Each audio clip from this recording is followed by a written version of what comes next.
सबको जय मसीह की। मैं जसपाल हूँ और आज संडे है। आज के दिन ही यीशु मसीह जो थे मुर्दों में से जिंदा हुए थे। आज उनका पुनरुत्थान का दिन है और इस शुभ घड़ी पर मैं आप सब लोगों को बधाई देता हूँ। तो आज हम पुनरुत्थान के बारे में ही बात करेंगे कि पुनरुत्थान है क्या। और आज का मेरा जो टॉपिक है वो टॉपिक है कि पुनरुत्थान का जीवन। आइए वचन में जाने से पहले हम प्रार्थना करते हैं। पिता, हम धन्यवाद करते समय के लिए हम आपके अनुग्रह के सिंहासन के पास आते हैं। प्रभु, इस सारे समय को मैं आपके हाथों में देता हूँ, आप अगुवाई करना। धन्यवाद प्रभु, आज 2021 साल पहले आप हमारे पापों के लिए इस धरती पर आए, मारे गए, गाड़े गए और तीसरे दिन मुर्दों में से जिंदा हो गए। पिता रियली गॉड, हम मना रहे हैं पिता परमेश्वर आपका मुर्दों में से जी उठने का दिन प्रभु जी। और हम विश्वास करते हैं कि आप हमें जल्दी से लेने आने वाले हो पिता। इस मैसेज को भी आपके हाथों में देता हूँ, हर एक शब्द को आपके हाथों में देता हूँ पिता, कि आप पवित्र आत्मा के द्वारा मेरी गवाही करना प्रभु जी। और जो भी हो वो आपकी ओर से बोलना हो पिता, और सुनने वालों को भी आप आशीष करना। मैं प्रार्थना करता हूँ कि अगर कोई भी बीमार है उसकी बीमारी को दूर करना है, जिसको भी किसी तरह की कोई जकड़न है, सारी जकड़न जो है प्रभु यीशु के नाम से दूर हो जाए पिता परमेश्वर। जिनके घरों में भी लड़ाई झगड़े हैं यीशु मसीह के नाम से दूर हो जाए पिता परमेश्वर। जो भी वीकनेस है, कमजोरी में है, शैतान के चंगुल में है, मैं प्रार्थना करता हूँ यीशु नाम से वो सारी बीमारियां दूर हो जाएं पिता परमेश्वर। और प्रभु सब लोग आपके वचन में प्रार्थना में बढ़ते रहे पिता परमेश्वर। और हम जब तक आज नहीं जाते पिता परमेश्वर, हम सब मिलकर आपकी महिमा और स्तुति करते रहे पिता परमेश्वर। धन्यवाद प्रभु यीशु। आने वाले सारे समय को आपके हाथों में देते हैं। प्रार्थना प्रभु यीशु के नाम से मांगते हैं, आमीन आमीन। तो आप लोग मेरे साथ निकाल सकते हैं पहला पत्रस अध्याय 1 वचन 18 से 21 तक हम लोग पढ़ेंगे। लिखा है, क्योंकि तुम जानते हो कि तुम्हारा निकम्मा चाल चलन जो बाप दादाओं से चला आता है, उसमें तुम्हारा छुटकारा सोने चांदी अर्थात नाशवान चीजों से नहीं हुआ, पर निर्दोष और निष्कलंक मेमने अर्थात मसीह के बहुमूल्य लहू के द्वारा हुआ है। इसका ज्ञान तो जगत की उत्पत्ति से पहले से ही जाना गया था, पर अब अंतिम युग में तुम्हारे लिए प्रकट हुआ है। उसके द्वारा तुम उस परमेश्वर पर विश्वास करते हो जिसने उसे मरे हुए में से जिलाया और महिमा दी कि तुम्हारा विश्वास और आशा परमेश्वर पर हो। तो यीशु मसीह हमारे पापों के लिए इस धरती पर आए, मारे गए, गाड़े गए। क्यों? क्योंकि तुम्हारा विश्वास और आशा परमेश्वर पर हो, ना कि अपने कामों के ऊपर हो। हम उद्धार अपने कामों से नहीं, पुनरुत्थान से पाते हैं। मुर्दों में से जो यीशु मसीह जी उठा है उसके द्वारा हमारा उद्धार है। और यीशु मसीह पर विश्वास करने से ही हम परमेश्वर के एक दिन दाहिनी ओर बैठेंगे। तो पुनरुत्थान क्या है? यीशु मसीह क्यों हमारे पापों के लिए आए? हम जानते हैं कि उत्पत्ति की किताब अध्याय 3 वचन 1 से 6 में आदम हवा ने पाप किया। परमेश्वर ने उनको खुद की इच्छा के साथ बनाया था कि वो परमेश्वर के साथ रहें, संगति करें। पर आदम और हवा ने अपनी इच्छा में, लालसा और इच्छा में पड़कर फल को खाया। उन्होंने देखा कि फल खाने में मीठा है और सुंदर है, और उसके बाद वो पाप में गिरे। शैतान जो था वो भी जब यीशु मसीह देह धारण किया, उन्होंने यीशु मसीह की भी मत्ती 4 में उन्होंने परीक्षा ली। वो भी यीशु मसीह को गिराना चाहता था पाप में। और मार्कुस की किताब अध्याय 15 में हम देखते हैं, जब वचनों को मार्कुस 15:30 से हम लोग पढ़ते हैं कि जब यीशु मसीह क्रूस पर जा रहा था तो कैसे लोगों ने ठट्ठा किया कि महल को ढाकर 3 दिनों में खड़ा करने वाला, आज अपने आप को बचा। हम तुझ पर विश्वास करेंगे। जो अपने आप को नहीं बचा सकता तो हमें क्या बचाएगा? वो शैतानी आवाजें थी। वो चाहता था क्रूस पर शैतान कि यीशु मसीह ना जाए और उसको वो रोकना चाहता था। पर परमेश्वर यीशु मसीह जानते थे कि वो अपने किस कार्य के लिए इस धरती पर है, और उन्होंने अपने कार्य को पूरा भी किया। यीशु मसीह का लहू कोई नॉर्मल लहू नहीं था। पुराने नियम में जब हम देखते हैं कि उत्पत्ति की किताब अध्याय 3 वचन 15 में परमेश्वर ने एक वादा दिया था आदम हवा के पाप करने के बाद कि तुम्हारे द्वारा एक उद्धार करता आएगा, और उस बीज को जगह जगह पर शैतान ने खत्म करने की कोशिश की। हम उत्पत्ति 6 से पहले देखते हैं कि कैसे बीज को खराब करने की कोशिश की गई। दुष्ट आत्माओं ने, दुष्टों ने औरतों के साथ शादी की और बच्चे पैदा हो रहे थे। बीज को खराब करने की कोशिश की और परमेश्वर ने जल प्रलय के द्वारा क्या है, पूरी दुनिया को नाश कर दिया। जब निर्गमन की किताब अध्याय 2 में हम 1-2 में पढ़ते हैं, तब भी बच्चों को मारा गया। बीज को नाश करने का शैतान की चाल थी। याद रखो, शैतान इतना चालाक है कि वो कभी खुलकर सामने नहीं आता। वो लोगों को इस्तेमाल करता है कि उनके द्वारा वो अपना कार्य करे।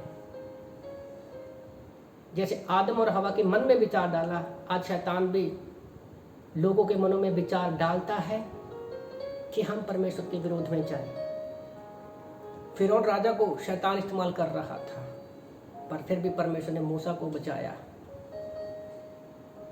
जब यीशु मसीह का जन्म हुआ, उस समय भी 2 साल के सारे बच्चों को कत्ल करने का राजा ने हुक्म दिया। तो वो क्या था?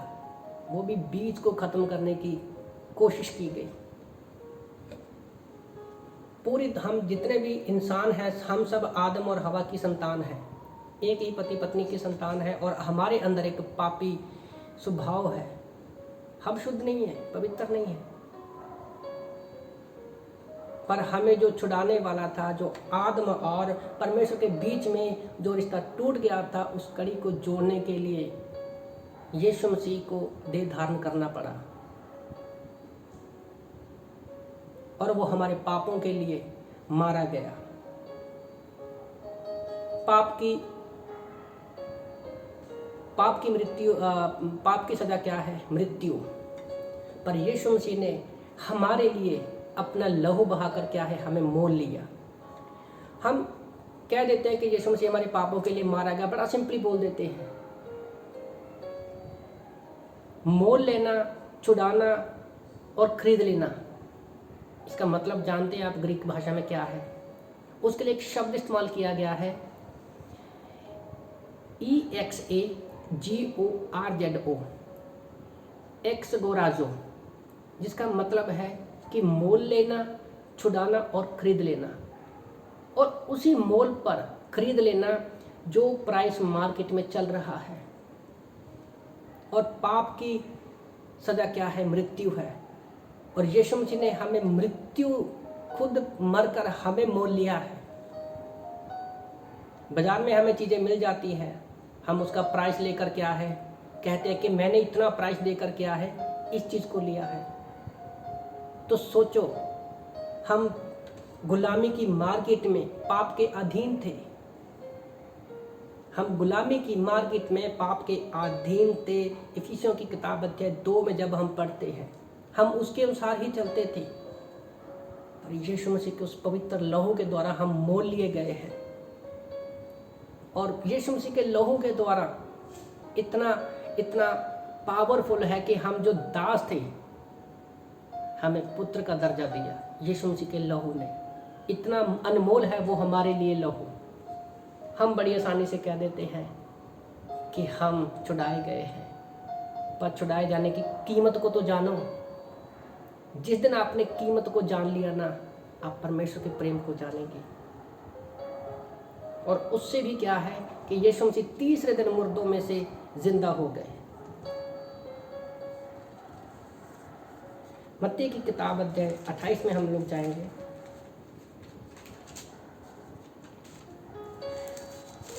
अब यीशु मसीह जो है उसको कब्र, सूली, क्रूस पर चढ़ाया गया, उसको ताड़ना दी गई, और यीशु मसीह, आज संडे का दिन है, मॉर्निंग में यीशु मसीह मुर्दों में से जी उठा।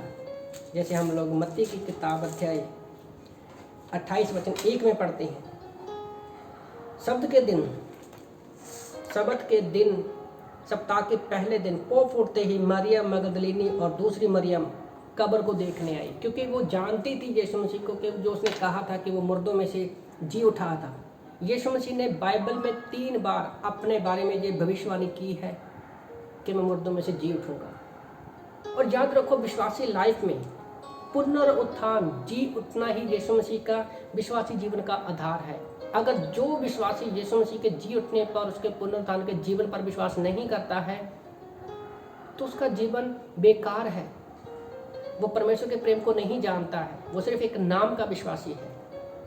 हमें जानना है, पहचानना है कि जी उठने का मतलब क्या है, पुनरुत्थान का मतलब क्या है। और इसके बारे में यीशु मसीह ने 3 बार बाइबल में भविष्यवाणी की थी।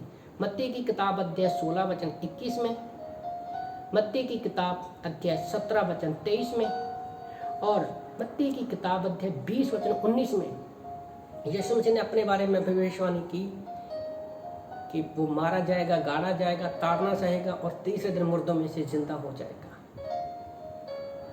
तो यहाँ पर क्या है, आज संडे के दिन मरियम मगदलिनी, जिसको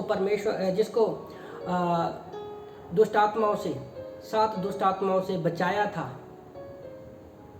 वो कब्र पर जाती है। पुनरुत्थान का मतलब क्या है? उठना और चलना। यीशु मसीह मुर्दों में से जी उठे और वो चले। उठना क्या है? जो व्यक्ति गिरता है वो ही उठता है। और चलना क्या है? जो व्यक्ति उठता है वो ही चलता है। यीशु मसीह को गिराने वाली कोई भी चीज नहीं थी इस धरती पर वो हमारे पापों के लिए खुद नीचा हो गया, नम्र हो गया। फिलिपियों की किताब अध्याय 2 वचन 5 से 11 तक जब हम पढ़ते हैं, वो हमारे लिए दीन बन गया, शून्य बन गया, नम्र बन गया, कि दास को रूप धारण कर लिया, कि और अपना ईश्वरीय रूप जो था उसको उसने साइड में रख दिया। पर हम गिरे थे, वो इसलिए गिरा कि हमें उठा सके। ये परमेश्वर का प्रेम है। सबसे पहले उसको मरियम मिलने के लिए आई। मत्ती की किताब अध्याय 28 वचन 1 में, जैसे हम लोगों ने पढ़ा। फिर हम देखते हैं कि वचन 2 में एक स्वर्गदूत वहां पर आता है और जो उसका रूप था वो बिजली के जैसा था। और मत्ती 5 में उसने पत्थर को हटा दिया। और मत्ती 5 में स्वर्गदूत ने स्त्रियों से कहा, मत डरो, मैं जानता हूं कि तुम यीशु को जो क्रूस पर चढ़ाया गया है ढूंढती हो। तो यीशु मसीह को सब लोग ढूंढ रहे थे, क्योंकि उसकी भविष्यवाणी को जो किया बोला था उसको पूरा हो रहा था। क्योंकि दुनिया की तो सबसे महान घटनाएं है यीशु मसीह का जन्म और यीशु मसीह का जी उठना। वो चमत्कार है, वो मिरेकल है। तो इस तरह ढूंढती हुई आई और स्वर्गदूत ने उनको कहा कि यीशु मसीह वचन 6 में कि यीशु मसीह अपने वचन के अनुसार क्या है, वो मुर्दों में से जी उठा है। और वचन 6 में लिखा है, वह जहाँ नहीं परंतु अपने वचन के अनुसार जी उठा है। आओ ये स्थान देखो, ये यहाँ प्रभु पड़ा था। और शीघ्र जाकर अब उसके चेलों से कहो कि वह मृत्यु में से जी उठा है और वह तुमसे पहले गलील को जाता है, वही तुम उसका दर्शन पाओगे। मैंने तुमको जो कह दिया है। तो जी उठने की गवाही सबसे पहले किसने दी? स्वर्गदूतों ने दी। जब यीशु मसीह पैदा हुए थे उस समय उसकी गवाही किसने दी? स्वर्गदूतों ने दी। मैं पिछले मैसेज में भी ये बोल रहा था कि यीशु मसीह जब पैदा हुए तो उसके पैदा होने के समय कोई भी महान लोग नहीं थे, सिंपल चरवाहे थे। पर उस समय धरती के भी महान लोगों से स्वर्गदूत वहां पर थे। पूरे का पूरा स्वर्ग उस उद्धारकर्ता को क्या था? देख रहा था। तो यहाँ पर भी स्वर्गदूतों ने सबसे पहले कहा कि यीशु मसीह मुर्दों में से जी उठा है। और उन औरतों के जब उन्होंने देखा कि यीशु मसीह जी उठा है तो वचन 8 में वे भय और बड़े आनंद के साथ कब्र में शीघ्र लौटकर उसके चेलों को सुसमाचार देने के लिए दौड़ गए। यहाँ पे लिखा है वचन 7 में कि वह उसका दर्शन पाओगे। देखो मैंने तुम्हें ये कह दिया कि तुमसे पहले वो गलील में जाएगा। तो हमारी हर जगह जाने से पहले क्या है? परमेश्वर वहां पर मौजूद होता है और हमारा इंतजार करता है।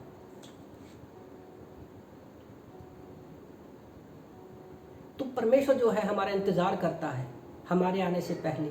और मत्ती की किताब अध्याय 28 में जैसे हम लोगों ने पढ़ा कि पुनरुत्थान हमें क्या देता है, हमें भय। यहाँ पर भय वो चक्कू छुरी से हम लोग जो डरते हैं, कांपते हैं, वो वाला भय नहीं, एक आदर, एक रिस्पेक्ट, और हमें आनंद देता है पुनरुत्थान, परमेश्वर का जी उठना। और एक विश्वासी के जिंदगी में चलने का मकसद क्या है? पुनरुत्थान होना चाहिए। जो व्यक्ति पुनरुत्थान के सामर्थ्य को जान लेता है, दुनिया की कोई भी ताकत जो है उसको नहीं रोक सकती। और जब हम पुनरुत्थान के सामर्थ्य को देख लेते हैं ना, उस सुसमाचार को जो है हम जान लेते हैं, तो वो रुकते नहीं हैं। मेरे एक रिलेटिव हैं, मेरे ताया जी लगते हैं, उन्होंने कभी कॉल नहीं किया, साल में एक आधी बार कॉल करते हैं। पर कुछ दिन पहले उनका कॉल आया कि उनके वो दादा बन गए हैं। तो खुशी का सुसमाचार देने के लिए उन्होंने मुझे कॉल किया, पर बहुत सारी परिस्थितियों में, बुरी परिस्थितियों से हम लोग गए, उन्होंने कॉल नहीं किया। पर जब खुशी का सुसमाचार है ना, हम देते हैं, कोई भी हो। तो उसी तरह से जब स्त्रियों को पता चला, मरियम को पता चला कि यीशु मसीह मुर्दों में से जिंदा हो गया है, तो इससे बड़ा सुसमाचार क्या है, इससे बड़ी खुशखबरी क्या है? क्योंकि वो परमेश्वर के साथ रही थी। तो जब उस तरह से हम परमेश्वर के पुनरुत्थान के बारे में जानते हैं, तो वो ही आनंद और प्रेम और दया और उत्साह जो है परमेश्वर हमारे अंदर भर देता है। तो लिखा है, ये वचन में लिखा है कि वचन 9 में, मत्ती की किताब अध्याय 28 वचन 9 में लिखा है, तब यीशु उन्हें मिला और कहा सलाम। उन्होंने पास आकर उसके पांव पकड़कर उनको दंडवत किया। तब यीशु ने उनसे कहा, मत डरो, मेरे भाइयों से जाकर कहो कि गलील को चले जाए, वहां मुझे देखेंगे। पहले स्वर्गदूत ने स्त्रियों से कहा कि तुम्हें वो मिलेगा, और वो मिला। उसके बाद यीशु से जब मिला तो उसने कहा, मेरे भाइयों को जाकर कहो कि मैं उनको मिलूंगा। तो परमेश्वर कितना बेकरार है हमसे मिलने के लिए, कितना उत्साहित रहता है मिलने के लिए। तो यीशु से खुद कहते हैं कि मैं मिलूंगा। तो परमेश्वर कहता है, परमेश्वर जो है हर एक विश्वासी की लाइफ में हमसे मिलना चाहता है, वो हमारे साथ संगति रखना चाहता है। और वो यहाँ पर जो एक मिलने के बारे में है, वो बहुत एक संपूर्ण रीति से मिलना। जैसे मार्कुस की किताब अध्याय 16 वचन 9 में जब मरियम मगदलीनी, जिसको दुष्ट आत्मा, 7 दुष्ट आत्मा से वो निकाली थी, उनको वो संपूर्ण रीति से मिला। इसके लिए एक शब्द इस्तेमाल किया गया है ग्रीक भाषा में, संपूर्ण के लिए, कंप्लीट के लिए, जुड़ जाने के लिए, मिलना या जुड़ जाना संपूर्ण रीति से। कि जैसे मौत से पहले चेलों और परमेश्वर के बीच में संगति टूट गई थी, पर जैसे ही यीशु मसीह मुर्दों में से जिंदा होकर उनसे मिले तो कंप्लीटली मिले। जैसे ग्रीक भाषा में एक शब्द इस्तेमाल किया जाता है कटारिजो, KATARTIZO, कटारिजो। तो ये इसका मतलब होता है मिलना, संपूर्ण रीति से जुड़ जाना, कंप्लीटली। जैसे इस वचन को हम लोग कैसे, इसकी एग्जाम्पल देखते हैं मत्ती की किताब अध्याय 4 वचन 21 में, जब याकूब और उसका भाई यूहन्ना जालों को क्या कर रहे थे, सुधार कर रहे थे, मतलब एक संपूर्ण रीति से उनको जोड़ रहे थे। तो वो शब्द जो है इस्तेमाल किया गया है कि वो एक दूसरे से जुड़े हुए हैं। जैसे यीशु मसीह जो था, इब्रानी की किताब, इस वचन को इब्रानी की किताब अध्याय 10 वचन 5 में जब हम पढ़ते हैं कि एक देह संपूर्ण शरीर को प्रतिनिधित्व करता है, तो यीशु मसीह हमारे पास आधे रूप में नहीं आए, वो संपूर्ण तरीके से क्या है, हमारे साथ आए। जब यीशु मसीह धरती पर थे तो वो पूरी रीति से परमेश्वर थे, और पूरी रीति से क्या थे, वो परमेश्वर थे। आदमी भी थे और परमेश्वर भी थे, दोनों थे वो। तो पूरी रीति से जुड़े हुए थे वो हमारे साथ। तो स्वर्गदूत ने कहा था कि यीशु उनको मिला। स्वर्गदूत ने स्त्रियों को कहा था कि परमेश्वर तुम्हें मिलेगा, और वो उनको मिला। और यहाँ पर वचन जब हम पढ़ते हैं मत्ती 28:11 से, कि वे जा ही रही थी, मत्ती 28:11 में वे जा ही रही थी कि पहरुओं में से कुछ ने नगर में आकर पूरा हाल प्रधान याजकों से कह सुनाया। तब तो ये इस वचन को ना जब मैं ध्यान से देखता हूँ, बहुत गहरी बात छिपी हुई है। जब वो जा ही रही थी, जब हम कोई सुसमाचार सुनाने के लिए जाते हैं, किसी प्राण को बचाने के लिए जाते हैं, किसी के लिए प्रार्थना करते हैं, हमसे पहले क्या है, शैतान हमें रोकने के लिए वहाँ चला जाता है। जैसे इनको यीशु मसीह ने मिला, सुसमाचार दिया कि तुम मेरे भाइयों को जाकर बताओ, वो बताने जा रही थी, उससे पहले लिखा है पहरुओं कि जब वो जा ही रही थी कि पहरुओं में से कुछ ने नगर में आकर पूरा हाल याजकों को कह दिया। तो उनसे पहले क्या है, शैतान पहुंच गया। याद रखो, जब हम परमेश्वर के काम के लिए निकलते हैं तो शैतान हमारे काम को हमें रोकने के लिए क्या है, अपनी दुष्ट आत्मा को पहले भेजता है, ताकि हमारा किसी न किसी तरह से विरोध हो और हम सुसमाचार के कार्य को जो है पूरा ना कर सके। और वो एक झूठ बताना चाहता है। जैसे वचन 12 में हम पढ़ते हैं कि तब उन्होंने पुरनियों के साथ इकट्ठे होकर संपत्ति और सिपाहियों को बहुत चांदी देकर कहा, ये कहना कि रात को जब हम सो रहे थे तो उसके चेले आकर उसको चुरा ले गए। यदि ये बात हाकिम के कान तक पहुंचेगी तो हम उसे समझा लेंगे, तुम जोखिम से बचा लेंगे, तुमको जोखिम से बचा लेंगे। अंत उन्हें रुपये लेकर जैसा सिखाया गए थे वैसा ही किया। ये बात आज तक यहूदियों में प्रचलित है। आज भी देखो कैसे सुसमाचार को शैतान ने बदल दिया। बदला ही नहीं, आज तक वो बना हुआ भी है। आज हमारे बहुत से विश्वासी भाई बहन हो जो हैं वो यीशु मसीह के सुसमाचार के बारे में पूरी रीति से नहीं जानते हैं, क्योंकि शैतान ने उनको भरमा रखा है। आज सुसमाचार के बारे में हम बहुत सारी अलग अलग हमारे विचार हैं। तो मैंने एक भाई से पूछा कि भाई सुसमाचार क्या है। वो बहुत बड़ा मिनिस्ट्री कर रहा था, मुझे कॉल आया तो मैंने एक ही सवाल किया, सुसमाचार क्या है। उसने कहा सुसमाचार क्या है, अलग अलग बातों, अलग अलग लोगों के अलग अलग विचार हैं। मैंने कहा अच्छा। फिर उसने कहा मैं वर्शिप करता हूँ, मैं लोगों को सुसमाचार सुनाने के लिए जाता हूँ, इधर जाते हैं, वो करते हैं। मैंने कहा मेरे दोस्त, तुम्हें सुसमाचार का मतलब पता क्या है? सिर्फ 2 वचनों का सुसमाचार है। पहला कुरिन्थियों अध्याय 15 वचन 3 और 4 में लिखा है, यीशु मसीह पवित्र शास्त्र के अनुसार हमारे पापों के लिए इस धरती पर आए, मारे गए, गाड़े गए और 30 दिन मुर्दों में से जिंदा हो गए। रोमन की किताब अध्याय 10 वचन 10 के अनुसार प्रभु का वचन कहता है, जो भी अपने पापों का अंगीकार करेगा और यीशु मसीह को अपना उद्धारकर्ता के रूप में ग्रहण करेगा, अपने होठों से बोलकर, अपने मुंह से बोलकर, वो अनंत जीवन पाएगा। तो उस व्यक्ति के पास कोई जवाब नहीं था, क्योंकि लोग परमेश्वर के कार्य को क्या है, अपने तरीके से काम करने की कोशिश करते हैं और वो सुसमाचार को नहीं जानते कि सुसमाचार में और प्रचार में फर्क है। प्रभु का धन्यवाद कि बाद में उस व्यक्ति ने उद्धार पाया। तो यहाँ पर शैतान क्या है, सुसमाचार को बदलना चाहता है। गलातियों की किताब अध्याय 1 में भी वो सुसमाचार से लोग भटक गए थे, पर पौलुस उनको डांटा।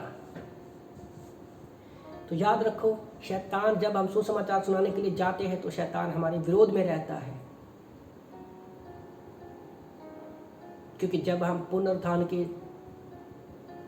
यीशु मसीह के जी उठने के बारे में हम जब जान लेते हैं ना, तो हम उत्साह से भर जाते हैं। मैं जब नया बाइबल कॉलेज में आया, मैं बाइबल कॉलेज में आने से पहले जब मैं पर्सनली बाइबल पढ़ता था तो मेरा एक ही सवाल था कि यीशु मसीह मरा जी उठा, ऐसा इसके पास क्या था? चेलों ने क्या देखा कि वो मरने के लिए भी तैयार हो गए? पर जैसे जैसे मैं बाइबल कॉलेज में आया, क्लासेस करता गया, जिस दिन मैंने पुनरुत्थान को जाना, जी उठने को देखा कि उसका सामर्थ्य क्या है, और उस सुसमाचार के द्वारा हजारों लोगों के जीवनों को परिवर्तन करने के लिए परमेश्वर ने मुझे इस्तेमाल किया। मुझे ही नहीं, जिनको सुसमाचार सुनाते हैं वो भी आगे लोगों का जीवन परिवर्तन कर रहा है। मैंने अलग अलग मिशनरियों की लाइफ में देखा कि जब वो प्रचार करते हैं तो लोगों का जीवन बदलता है, और आगे जो वो आगे प्रचार करते हैं तो उनका जीवन बदलता है। तब मैंने पुनरुत्थान के पावर को जाना, समझा कि हम धरती के नहीं हैं, हम स्वर्ग के वासी हैं।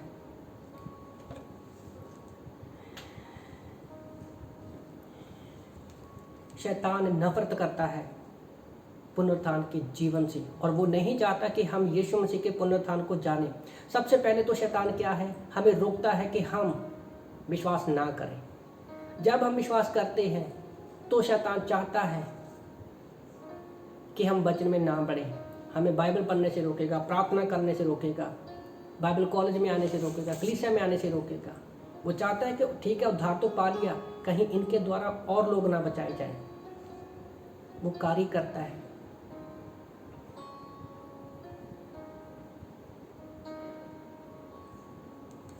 तो वो कार्य करता है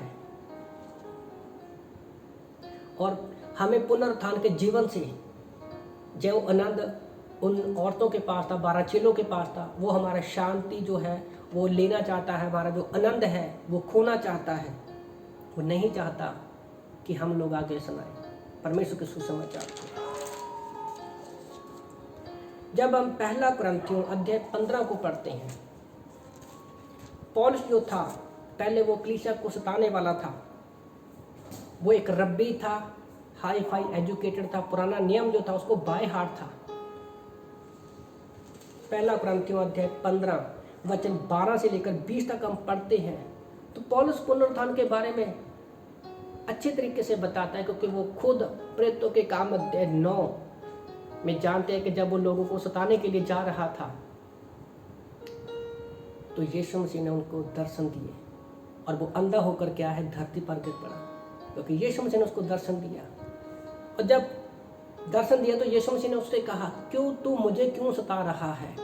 उसके कानों में ये शब्द पड़े।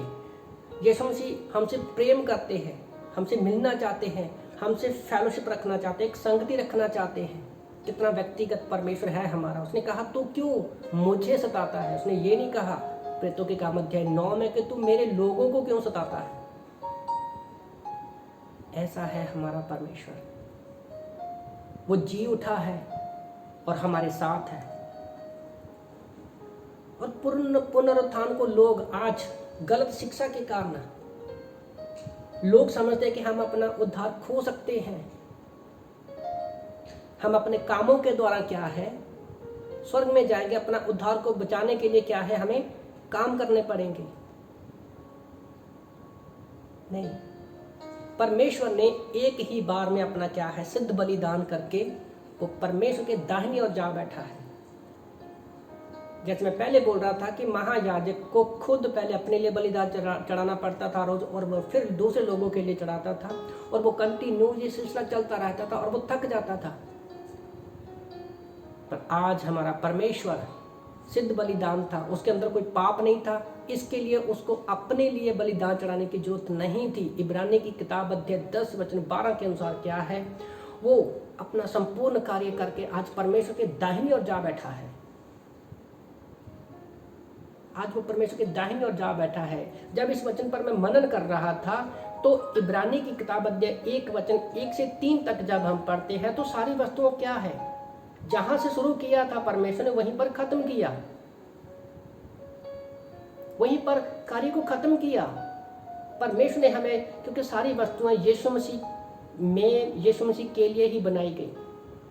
हम 1 मिनट के लिए इब्रानी की किताब अध्याय 13 इब्रानी की किताब अध्याय 1 वचन 1 से 3 पढ़ते हैं। लिखा है, पूर्व युग में परमेश्वर ने बाप दादाओं से थोड़ा थोड़ा करके भांति भांति से भविष्यकर्ताओं के द्वारा बातें की। इन अंतिम दिनों में हमसे पुत्र के द्वारा बातें की, जिससे उसने सारी वस्तुओं का वारिस ठहराया और उसी के द्वारा उसने सारी सृष्टि की रचना की।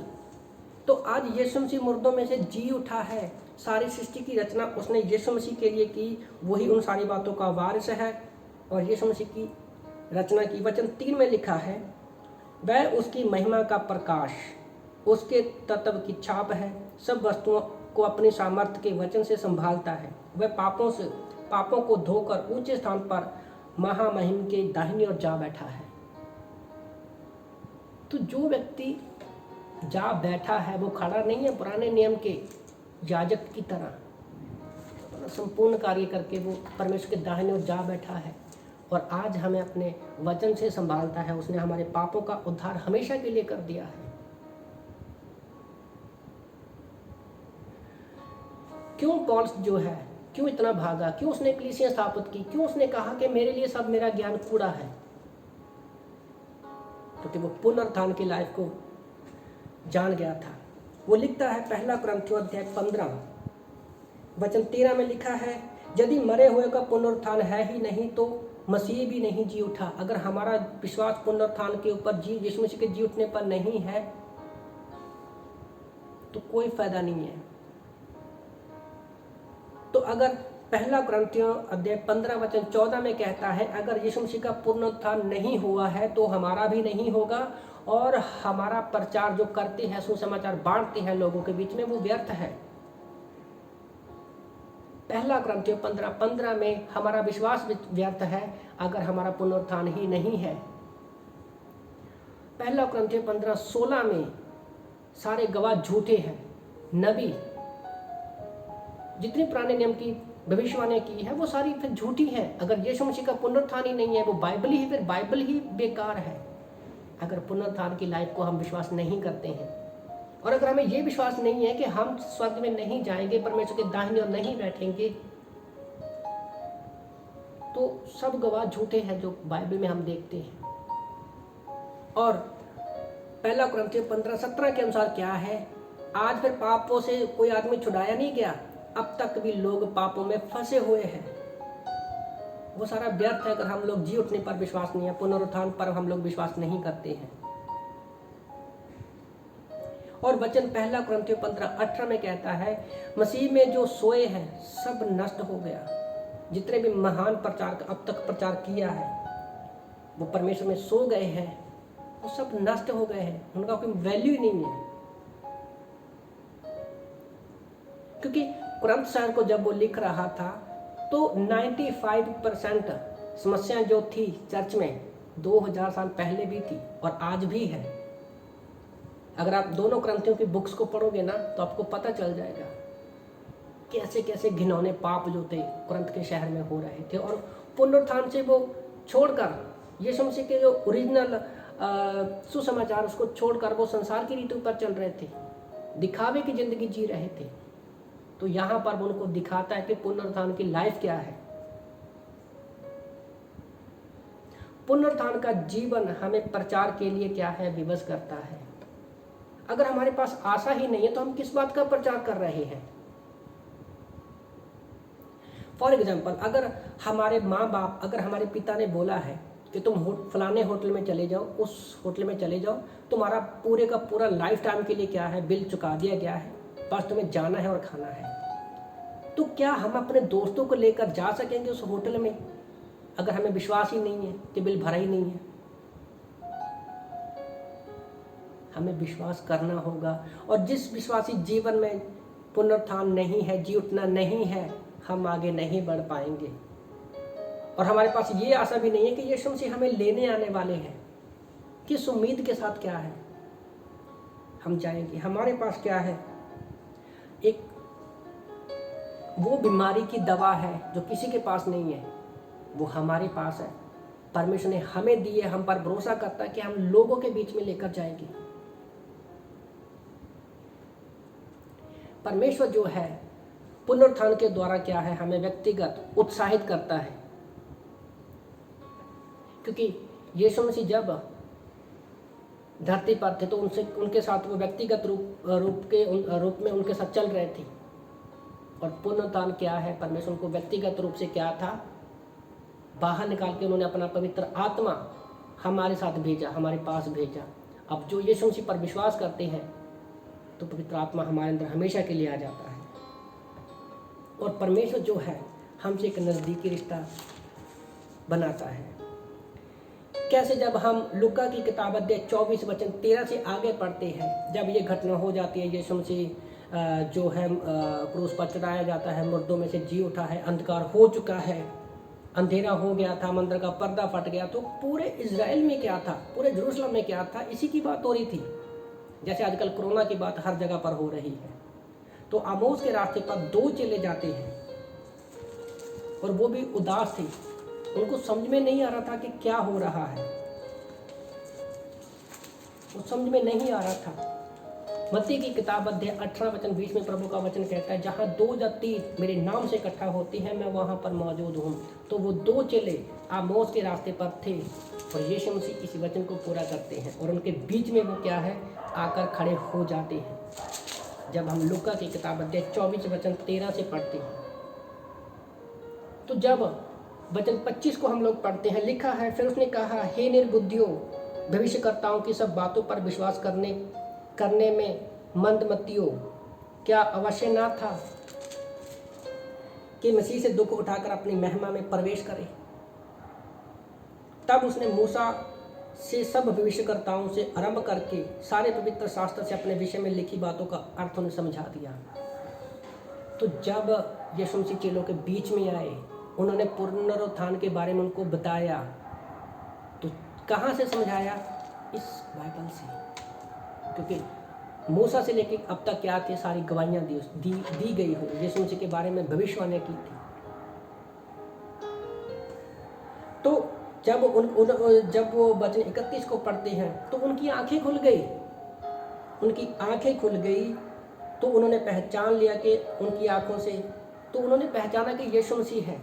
उसके बाद हम देखते हैं चेलों ने जब पवित्र शास्त्र को पढ़ा, बाइबल को पढ़ा, तो वचन 34 में लिखा है, वे कहते हैं, प्रभु सचमुच जी उठा है और शमौन को दिखाई दिया। उन्होंने मार्ग में बातें बता दी, ये भी उनके रोटी तोड़ते समय कैसे पहचाना। तो पूरे वचन को जब आप पढ़ोगे तो आपको पता चलेगा। तो आज पुनरुत्थान को जब हम जीते हैं तो हमारी बंद आंखें खुल जाती हैं। कैसे खुलेंगी? वचन से द्वारा। हमें बाइबल को पढ़ना है। आप बाइबल कॉलेज के लिए मैं आप लोगों को स्पेशली उत्साहित करना चाहता हूँ कि परमेश्वर ने हमें रखे हैं पास्टर टीचर अच्छे बाइबल कॉलेज में, तो हम परमेश्वर के साथ एक व्यक्तिगत रिलेशनशिप बताते हैं, हम सीखते हैं और लोगों के बीच में प्रचार करने के लिए जाते हैं। और जैसे यीशु मसीह को उठा लिया गया, उठा लिए जाने के मतलब ये नहीं है कि जैसे ऐसे बाइबल को उठाया, कुछ सिंपली उठाना नहीं था। उठा लिए जाने के लिए पहला थस्सलुनीय अध्याय 4 वचन 17 में एक शब्द इस्तेमाल किया है, ग्रीक शब्द में हरपाजो, HARPAZO। इसका मतलब है बड़े सामर्थ्य के साथ उठा लिया जाना। और एक दिन हम भी उठाए जाएंगे, जिसको हम लोग रैप्चर बोलते हैं। रैप्चर शब्द जो है लातीनी भाषा का शब्द है, लातीनी भाषा के रैपियो से आया है, RAPEIO,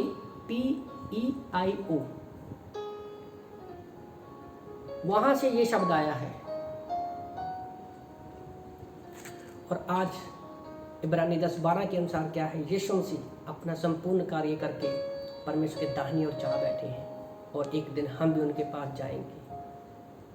ये हमारे पास एक सबसे बड़ी होप है, उम्मीद है। तो मैं आप लोगों को बताना चाहता हूँ कि परमेश्वर हमसे प्रेम करते हैं। तो आज परमेश्वर आपके दिल में आना चाहते हैं। अगर किसी ने भी अब तक यीशु मसीह को अपना उद्धारकर्ता के रूप में नहीं ग्रहण किया है, हो सकता है वो बाइबल पढ़ता है, प्रार्थना करता है, चर्च में जाता है या नहीं जाता है, और अब तक आपने दिल से यीशु को उद्धारकर्ता के रूप में ग्रहण नहीं किया है, तो एक छोटी सी प्रार्थना कर सकते हैं। आप यीशु को अपना उद्धारकर्ता के रूप में आप बोलकर प्रार्थना कर सकते हैं या अपने मन में प्रार्थना कर सकते हैं, क्योंकि यीशु हमारे पापों के लिए मारा गया, गाड़ा गया और तीसरे दिन मुर्दों में से जिंदा हो गया। आप अपनी आंखों को बंद करते हुए मेरे पीछे प्रार्थना कर सकते हैं। प्रभु यीशु, हम पापी हैं, हम अपने सारे पापों को मानते हैं, हम अपने पापों के कारण स्वर्ग में नहीं जा सकते। प्रभु यीशु, हम विश्वास करते हैं आप हमारे पापों के लिए इस धरती पर आए, मारे गए, गाड़े गए और तीसरे दिन मुर्दों में से जिंदा हो गए। प्रभु यीशु, आप हमारे उद्धारकर्ता हैं। प्रभु यीशु, आप हमारे प्रभु हो। प्रभु यीशु, हमारे दिल में आओ, हमें शांति से भर दो।